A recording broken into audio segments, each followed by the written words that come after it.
All right, man, peace. So, NBA great and future Hall of Famer LeBron James recently made the news with his assertion that he would vote for himself as MVP of this current 2017-2018 NBA regular season over James Harden. I don't know why anyone was surprised. This is pretty much modus operandi of LeBron James. He's always been like this. It's just that in the last couple of years, he's been more verbose in regards to his self-worship and his lack of respect for many of his colleagues throughout the NBA.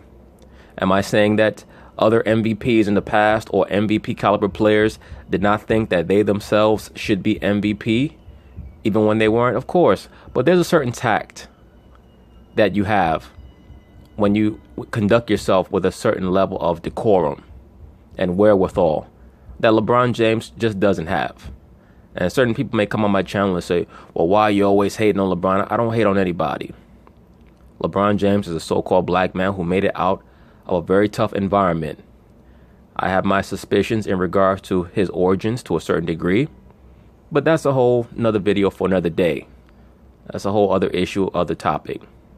I just think that there's a better way for him to project his understanding of his own greatness. He does not always need to pat himself on the back, especially at 33 going on 34. He's a first ballot Hall of Famer. If he never wins another championship, he's going down as an all-time great and a top 10 all-time NBA player on pretty much everyone's list. So to make a long story short, do I believe that he should have came out and said, I would vote for myself as MVP? No, not him. He doesn't need to say that. Now, someone who's never won it and who's been shafted, like a James Harden, I can understand him saying that a little bit more than a LeBron James. But we all know why LeBron's saying this. He desperately wants to catch Jordan and tie him at 5 MVPs. So anyway, they're going to talk about it. I'm going to chime in. Four-time MVP LeBron James has his pick for MVP. James Harden? Nope. Anthony Davis? Negative. Here's what the King told the Associated Press. Quote, I would vote for me. The body of work, how I'm doing it, what's been happening with our team all year long. Now notice he said the body of work. Now, if he means body of work from a career perspective, I'm sorry, brother, but this is not a career achievement award. That's not how it works. Now, if he means the body of work from the standpoint of what he's done this NBA season from the start to the finish, he still is not on James Harden's level in regards to accomplishments for the regular season. Now, he may average more in regards to assists and rebounds, and he may have acquired more triple-doubles, but James Harden has a higher PER. He's been better defensively, strangely enough, or at least comparable defensively. He's been a better scorer. He has a higher player efficiency rating, and his team has been much better. And he has not been at the center of a lot of the drama within the locker room like LeBron James has been and pretty much always is.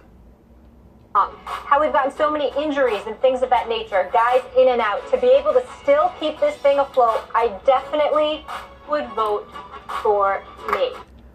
He said to still keep this thing afloat.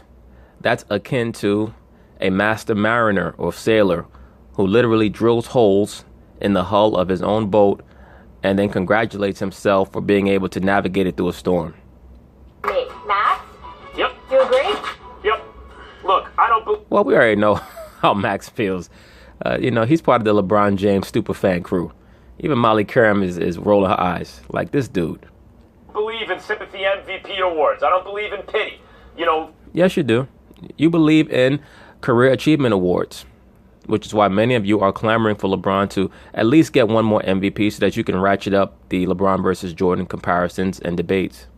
For when it comes to the MVP award, and James Harden is not only putting eye-popping numbers up and is a great, great player in his prime and getting better, but he came in second in the MVP the last 2 seasons, and it feels like it's his time. Well, it's James Harden's time because he has been this regular season's MVP. I don't think that that's much of a debate. Not even a little bit. He's been the best player on the best team, and he's been transcendent. And that, to me, is my criteria.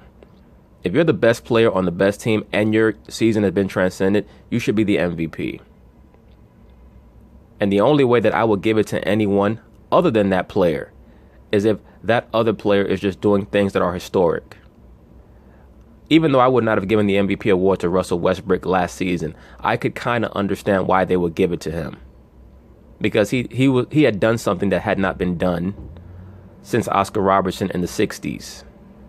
So we're going back almost 50 years since somebody had averaged a triple-double. Well, actually, Oscar did it back in 1962. So we're going all the way back beyond 50 years. And because it seemed like it was going to be him the whole time, people have already said, we're not going to think about this anymore. It must be James Harden. But let's do this like one thought at a time here. Eyeball test. When you watch each player, who do you think is better? No, it's not about who do you think is better. It's about who do you think is better for their team, for that system that they're running. As I've already noted, ad infinitum on this channel, the only system that LeBron James can run is the LeBron James system. He's like a guy who owns his own hamburger franchise, and when you go in there, he's the one taking the orders, he's flipping the burgers, he's doing the fries, and he does the cleanup. It's a very successful setup, but it can't be as successful as it can be nationwide because he wants to handle everything. He doesn't have the ability to delegate other duties to employees, to staff, because he always wants to be the show. He wants to be the reason why the business does well. That's him. James Harden is like the best cashier in the nation at the best hamburger franchise, at least for this year. So it's all about what's more important to the type of business that you're running. The Houston Rockets ask James Harden to do a certain thing, and he does it extremely well. And for what he's done, he's been better this season than LeBron James. 100% of the people believe it's LeBron James, and they would be correct. He's better than James Harden. When you have your eyes on him, you think that is a better player than that. Player A, LeBron James, better than player B, James Harden. That's one. Two. Well, fortunately, Max Kellerman, this is not boxing, so we can't judge people individually based on their individual performance. It's about how they fit into the framework of the team. So, no, that pretty much was an argument of your own concoction, a criteria that you made up so that you can validate your pick of LeBron James, which is as usual for you. Two, this is verified by the numbers, not just the counting numbers, the actual numbers. How many wins is each player worth? This was on ESPN.com very recently. In fact, LeBron James has been worth 18-plus wins at the time this was done, and James Harden 16. James Harden is very closely bunched with Anthony Davis, the guy I told you he was close to James Harden in the MVP voting. He's like maybe less than half a win difference, but LeBron James towers over them both. And part of the reason for that is not only is he the best player, he hasn't missed any games. James Harden has missed 8 games. That's an interesting stat. Max Kellerman states that LeBron James is responsible for more victories as a singular player than James Harden. So then why is it that the Houston Rockets last year, even before they got Chris Paul, won more games than the Cleveland Cavaliers won last year when LeBron had Kyrie? So the Rockets won more regular season games last year, and this is before James Harden got Chris Paul, and they're going to win more games this year. Once again, brothers, many of these stats are created with certain criteria that are built to make sure that a certain type of player is glorified more than another type of player. That's why I say whenever you're evaluating a singular player within a team sport, you always have to factor in what is asked of him on that team. It's not just about who has the greater stats. Stats are important in evaluating players. It is important. But you also must factor in what is asked of that person, because that's going to determine how successful they are in being beneficial to their team. So that is why it's so easy to justify picking LeBron James as the MVP here and the MVP there, because once again, he's someone who wants all the roles. He wants all the duties. He's like Eddie Murphy. He wants to play all the characters in the movie. So, if you want to make it a team award, in other words, James Harden has better teammates than LeBron James, go ahead. Or maybe James Harden is able to play with better teammates than LeBron James is able to play with. That's why ever since they were able to downsize the star power of those around him, he has shown more. Isn't that interesting? Go ahead and do that. Of course, that's That's called the standings. There's already an award for that. It's seeding in the playoffs. If, on the other hand, we're trying to isolate the value of a player, I know it's boring. I know it doesn't seem fair. It's not interesting. But the answer is today, as it is every single season, LeBron James. He is your regular season MVP so far. No, I wouldn't say that he's a regular season MVP. I would say that LeBron James is probably the most important player to the overall NBA narrative. And I think that sometimes people get that confused. It's like when you watch a Star Wars movie. Is Darth Vader the most valuable character in the film? Or is he the character that the entire crux of the plot is hinged around? And is that the same thing? Sometimes it is the same thing. Sometimes it's not. For example, even in these current sequels, the ghost of Darth Vader still reverberates, but he's not the most valuable character. We're in an NBA right now where the LeBron James narrative is essential because they're about to bring it to a close. That's why I make certain videos in regards to, does the NBA want LeBron James in the finals? Are they ready to cash out on LeBron James? Because they're trying to figure out how to put a nice little bow on his career. He's going to try to continue playing, and Adam Silver's fine with that. But they want to build up other players to keep the overall NBA mythos developing in a proper direction. That's how you run a business. If you're operating a car company, you can have the best car of 2015. But while you're basking in the glory of having the best car of 2015, you're already looking at designs for 2020. And that's how the NBA has to run their business. They just can't keep glorifying LeBron James. They have to build up future players. Once again, that's the importance of an Antetokounmpo, of a Karl Anthony Towns. You're going to see them start to build up swing players, players like the kid that's out there in Phoenix. They're most likely going to try to move him soon, Devin Booker, because they need two guards to start pushing. They're good in the big man area, but they need two guards to start to promote and to escalate and elevate into greater prominence. This was good for the league. He is not the regular season MVP. It is James Harden. There is nothing to debate. James Harden plays on a team that's 17 games better than the Cleveland Cavaliers. James Harden. Thank you, sir. Thank you, sir. And is averaging 30. He's averaging 38 and 5. He's a better perimeter shooter. He's a better free throw shooter. And he is clearly leading the pack in Houston, who has been a model of consistency in a tougher conference. That's number 2. Number 3, even though the numbers are there for LeBron James, obviously, to be in the MVP discussion, because he should be every year, because numbers-wise, he certainly doesn't shortchange you or fall off. The reality is that, again, LeBron does have something to do with the inconsistencies of the Cleveland Cavaliers. Absolutely. Thank you, Steve. And I give Steve credit. He's been pretty much on point in regards to how they've tried to contort the actualities of what has transpired in the Cleveland Cavaliers situation, the narrative with them, starting from the preseason, the Kyrie Irving scenario, that storyline, how that played a major part in the eventual decline of their chances to win a championship this season, which they really had none anyway. But Steve has been on point with how he's followed this story and how LeBron has tried to alter the overall narrative to help himself out. And he needs to alter it so that he has a chance to win the MVP this year. He needs to switch that over to look at me, look at what I've done with the little bit that I've had. That's why I told you guys, when they made that big trade, it was perfect for him.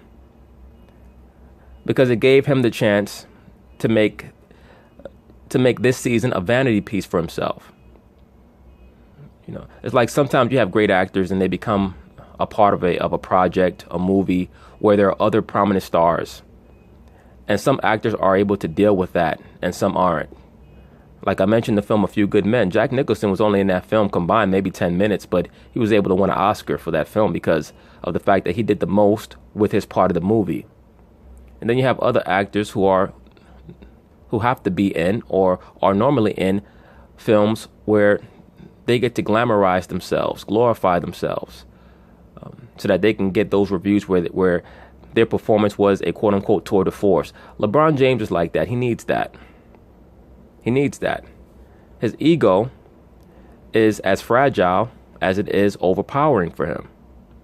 This year, not just because Kyrie Irving left, primarily because he didn't want to be the little brother or be son by LeBron James per se, not revisiting history, but those were quotes that I personally put over the airways because that's what was told to me. But also you take into account Dwayne Wade's arrival, the relationship with LeBron James and D Wade, and how that served indirectly anyway to alienate some of the people that LeBron James had cultivated a close relationship with. Now, I told you, brothers, just prior to this current NBA regular season, that the main reason why the Cleveland Cavaliers brought in Dwayne Wade was to act as an emotional support for Mr. LeBron James. Because it is still the consensus throughout the NBA that LeBron James is always in danger of having a psychological breakdown. Now, he's been much better since he's came back to Cleveland and been forced into a prominent position of leadership. He was put under the tutelage of Dwayne Wade and shown how to be a real leader, as opposed to what he was in his first tenure with the Cleveland Cavaliers, which is pretty much just the head of the Boy Scouts.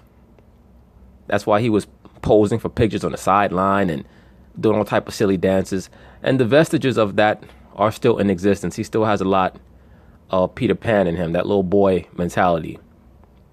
But I think that he understands now a little bit of the differentiation between what he was and what he's trying to be in regards to his mental fragility. He's still not a good leader. He's still not a good leader, which is why they had to get rid of all the grown men and bring in cast-offs, because cast-offs are forced to submit to him. But it's still pretty much understood that LeBron could implode at any moment mentally. And the new implosion for him is, I'm just going to go for mine. In previous years, the implosion was, I'm going to give up, I'm going to stop playing hard, and I'm going to score 8 points in an NBA Finals game. Now it's, I'm going to get me a nice 30-point triple-double and just post it on Twitter or Instagram or whatever. I did my part. Not that it was bad or anything like that. It's just that there's levels to relationships. When you look at the level of inconsistency that the Cleveland Cavaliers have had this year, LeBron James is a culprit in all of this. Absolutely, not just a culprit, the culprit. He's the prime mover. He was the one who decided that he wanted to plot to have Kyrie Irving move for Chris Paul in the middle of the season. That didn't work. He was the one who was informing the Cleveland Cavalier front office that he needed more help and that Kyrie Irving should be moved. And when they brought him a potential deal involving Paul George, as well as Eric Bledsoe, the only thing that stopped him from co-signing it was the fact that Cleveland wanted him to sign an extension. So it wasn't any loyalty to Kyrie Irving that shut down that trade or that offer or that deal. It was the fact that LeBron did not want to be boxed in to any type of deal that would have precipitated him being forced into a long-term engagement with the Cleveland Cavaliers franchise. He wants to move on to somewhere else.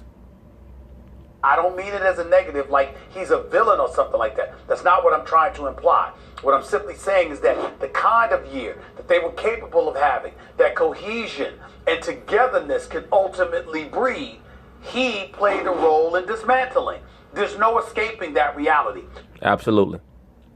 When you take that into account, along with the fact that they're in a weaker conference, along with the fact that they're 17 games worse than Houston, along with the fact that James Harden is averaging 38 and 5, there is nothing to discuss as far as I'm concerned. You're right, there is nothing James to discuss. Harden is the league MVP. You're right. By the way, you're right. There is nothing to discuss. You want to talk about just primitive counting numbers? LeBron's at... We've already went over your primitive counting numbers, Max Kellerman. And he's already laid out how LeBron James has affected the team in a way that has precipitated him being forced to be more of a statistical force on the team in order for them to be successful. So really, what are you saying? I don't think that Max Kellerman truly understands what it means to be an MVP of a team. It's not just about counting stats. Now, maybe if we were talking about baseball, if you're a top-level player on a very good to great team in baseball, then we can go through stats because baseball is much more stat driven. LeBron's averaging 27, 9, 8.5. I mean, like, so 3 points versus how many rebounds and more assists? Like, what are I you said talking 17 about? games. I said 17 games. Oh. So now you want to make it about team. Yes, that's normally how it goes in a team sport, Max Kellerman. At some point, we're going to have to make it about team, sir. You can't, when you say regular season No, I'm MVP making it about results. I'm making it about results, too. You don't have to run from that question, Stephen A. Smith. You don't have to say you're making about results. Yes, it is about team. It's about team results. Talk about regular season MVP award. You can't count who he chased off in the offseason. We're talking about this regular season. No, you actually do have to count who he ran off in the offseason. And even if we're talking about the regular season, it was his shameful play. And the fact that, by all intents and purposes, he pretty much gave up on the team from late December throughout January, which forced the hand of the Cleveland Cavaliers general manager to make that mega blockbuster deal so that they can get LeBron James back mentally engaged. So, no, you cannot be an MVP when you basically take a month off because you're not into it. And beyond that, yes, you do have to count many of his hijinks in the preseason because what he did in pushing Kyrie off the team, it led to a scenario in which he had to have a more stat-driven season in order to give his team a chance to win. You want to talk about results in terms of number of games won? Look at their teammates. James Harden is on a perfectly constructed team. He has a brilliant GM. Is he just on a perfectly constructed team? Or is it that he knows how to use the teammates that he has a little bit better? Was Clint Capella someone who was at the tip of everyone's tongue before this season? Trevor Ariza is a nice player. Eric Gordon is a nice player. They're both pretty much cast-offs. They're viewed as players who had very good potential, who were never quite able to reach their potential. Now they seem to be blossoming in that environment in Houston. Compare that to the team, to the roster that LeBron James had coming into this season. They were viewed as having the most talent-rich roster in the NBA, at least in regards to name recognition. People like you, Max Kellerman, were telling your viewers that with Isaiah Thomas, Cleveland should not miss a beat because Isaiah Thomas was going to bring exactly what Kyrie Irving brought. That's what you were saying, sir. GM and a coach with a cohesive offensive philosophy. Houston is simply better than Cleveland. That's not because James Harden's on Houston and LeBron James is on Cleveland. That's because of all the other players on those two teams. LeBron James is putting up let me tell you something. You can go to any team you want to. You can go to any team you want to. If you play a role in dismantling cohesiveness, it's going to have a detrimental effect. Thank you, sir. And once again, no, not just in the offseason. There's a reason why they had to make a mega blockbuster trade during the regular season, Max Kellerman. LeBron James's fans are something else. You know, nothing is as bad as the Kobe Bryant fans. Those guys are off the chain. But the LeBron James fans, they're like weed heads. They just they're caught up in their own haze. Excuse me, was Kyrie Irving on the team last season? Not this season. That's not what he asked you. He asked you, was Kyrie Irving on the team last season, Max Kellerman? I think that you popped one too many amphetamine pills, sir. Allegedly. It's talking about this. No. I didn't ask you. I asked you a question. Yes, I didn't ask you to tell me about last year. You need the answer he was to that on last question? year. Yes, he was not on this year. He's not on this year. Right. Were you not on the record saying that LeBron had something to do with that? You cannot evaluate that Okay, in terms of LeBron's regular season performance. Time out. Hold on. Oh, wait a minute. I love how you answer without answering. Not only did you bring that up, Max Kellerman, you also pointed out how you had a problem with Dwayne Wade. Because as you were watching Cleveland this year and the relationship that they have with one another, you accused Dwayne Wade of having a detrimental effect on LeBron. Yeah, absolutely. Yeah, deleterious effect on the team unintentionally. Hold on. LeBron's numbers didn't dwindle at that particular moment in time. Right. LeBron James was still putting up his number, but you still said it was a negative effect. Why? Right. The effect on the team. Why did you say that? Max is trying to think of what bullshit he's going to say in response to Stephen A's point right now. He's like, right. LeBron had a hangnail during that time period. The effect on the team wasn't good. Cleveland. Thank you. Right. And yet, Thank you very much. Keep talking. But look at Cleveland's one-loss record and look at the supporting cast. Kevin Love has been missing for a good period of time. Look, they don't have any other real, genuine, bona fide NBA starters. That's not what I asked you. He doesn't have Chris Paul and Clint Capella. When they were struggling, yeah. When they were struggling, you said that Dwayne Wade had a negative impact on LeBron. And I'm saying LeBron was balling then. The team wasn't, but LeBron was balling, and you... Well, I have to correct you, Stephen A. Actually, the team was not balling at that point. Around January is when they hit their nadir. This was during the time period where Isaiah Thomas came back into the lineup. The same player that many of you in the media and LeBron James himself stated was going to make a difference in regards to the scoring punch that he was going to bring, especially once he was brought back into the fold and they could evaluate what lineups they should play.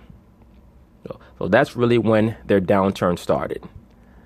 And then, due to the fact that it was a veteran-laden locker room, and many of those players seemed to be borderline antagonistic to LeBron, especially Jay Crowder, it created an environment that LeBron James could not function in.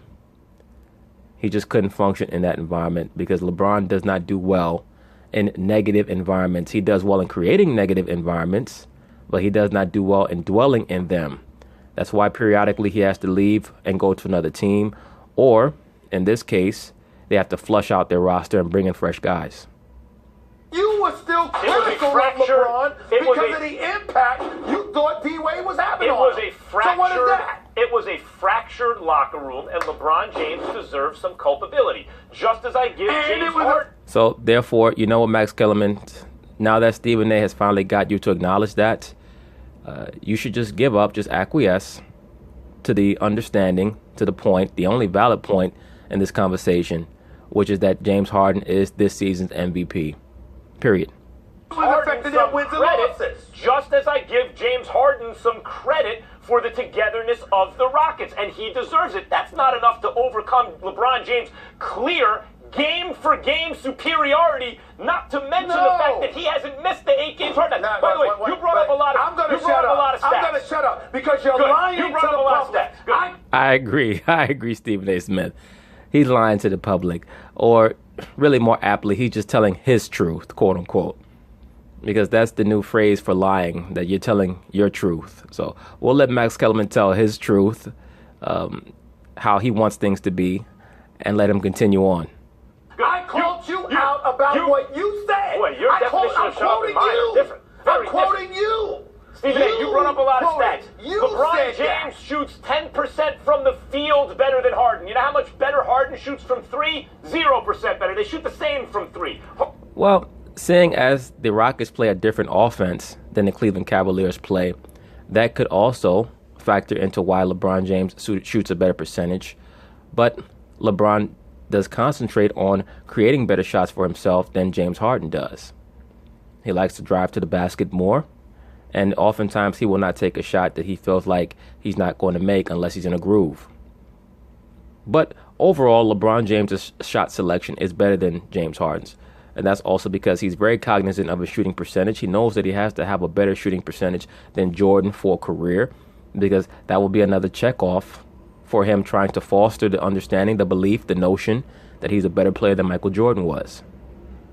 Harden just takes more of them. The point is, if you want to look at numbers as a reflection of the kind of players they are, we all know LeBron is better. That's why he has better numbers. And he hasn't missed any games. The eyeball test is verified by the statistics. Now you want to turn it into a team award and talk about LeBron's effect on his teammates? Does the best player in the world always win MVP? Yes or no? They don't. They don't always win. So why do you keep bringing that up? You're asking who's my MVP. I got a better question. Does the best player in the game always deserve MVP? That is a much better question, sir. Good job with that question, Stephen A. Smith. And the answer is no. the best player does not always deserve the MVP because the best player in the NBA might not be the best player for that team on the player who actually does win MVP. So Stephen A. Smith, he understands what the criteria should be for the NBA MVP for a particular season, much better than a Max Kellerman. And overall, as I've stated, the NBA is entertainment. They have to make sure that they advertise their up-and-coming talent.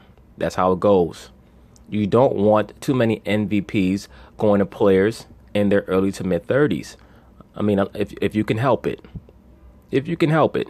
If you have a player in your league, in your entertainment league, that's 26, 27 years old, you want to give them the MVP if they deserve it. And deserve means that the seasons are comparable to someone who might be having an equally good year, but maybe a little older. That's why I thought that Kawhi Leonard would be a shoo-in for MVP this year. But the situation between he and the San Antonio Spurs seems to be untenable and may have been since the start of the season.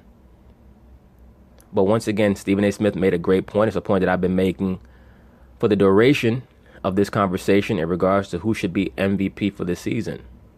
It's not always about who's better. It's about who's more valuable. It's the same point that I made during the finals when people claimed that LeBron James should have won the MVP for the 2015 finals or for last year's finals. It's a difference between the most outstanding player and the most valuable. You cannot be more valuable than a player whose team won the championship because you lost. Your team could have lost without you. So the value that you had is capped by the fact that it did not result in a win, in a victory. And people may try to talk their way around that, but there's no talking around that. I mean, it's it's like somebody who is running a marathon, but they were leading after 25 and a half miles and their body just gave out before they crossed the finish line. It doesn't matter. You don't get any honorary awards because you were the best runner until the finish line. The award goes to the person who crosses the finish line first. In other words, who won. You cannot be the most valuable player in a championship series when your team doesn't win. I don't care what stats you put up. You can be the most outstanding player, but not the most valuable. LeBron James this year, you can make a case, has been the most outstanding player, but Harden has been the most valuable. If he plays a full season, the answer is yes. No ifs. The best player in the world. If the best player in the world doesn't miss any games, they are obviously, by definition, the MVP. Or they wouldn't be the best player in the world. That is not true. Yeah, that's absolutely not true. That is not true, because you can be the best player in the world, but still serve a role in having a negative impact on your team, which is what you said happened to LeBron earlier this year. Absolutely. Stephen A., a negative impact compared to the own standard that LeBron has set, compared to his own standard, No, it has nothing to do with his standard. The negative impact that he had was that he literally hamstrung his own locker room. The loss of Kyrie Irving impacted everyone in that locker room because Kyrie seemed to be very well liked. It lessened their chances of winning. So it has nothing to do with the LeBron James standard. It has to do with anyone's standard. He compromised the integrity of his locker room with his conduct and with his attempts at skullduggery, but Kyrie sniffed him out. That's the problem that many of LeBron James' superfans in the media are still struggling with. That's why you'll notice people like Nick Wright and Shannon Sharp and Max Kellerman, they seem to be as obsessed with the Boston Celtics as they are with the Cleveland Cavaliers. You notice that? Throughout the season, when Boston had a little stretch where they were 500, say over 10 games, they went 5-5. A lot of these guys on television, Boston's finally coming back down to earth. But when Cleveland was struggling, I'm not worried. LeBron's going to do it. LeBron is 3-5 in the finals, okay? He's going to do what he normally does. He's going to go on a little streak in the regular season where he averages some gaudy numbers, and then he's going to go out in the finals and lose in 5. That's what his ass is going to do because he's the modern-day Wilt Chamberlain. Compared to the standard of everyone else, take this motley crew that he's on right now and replace him with any other superstar, including James Harden. The team just got a lot worse. I'm glad you said that. Do you believe, because I believe this to be true, do you believe with this same team that in the Eastern Conference, James Harden could be 44-30? I think he'd be worse than LeBron right now. No. If you were to put James Harden on this Cleveland Cavaliers team, in the Eastern Conference, they would be at least 44-30. They may have 5 or 6 more wins than they have. Now, and I think if LeBron No, was on the I Rockets, asked they'd a be even direct better. question. Would James Harden be Yes. 44-30 with this Cleveland Cavaliers team in the East?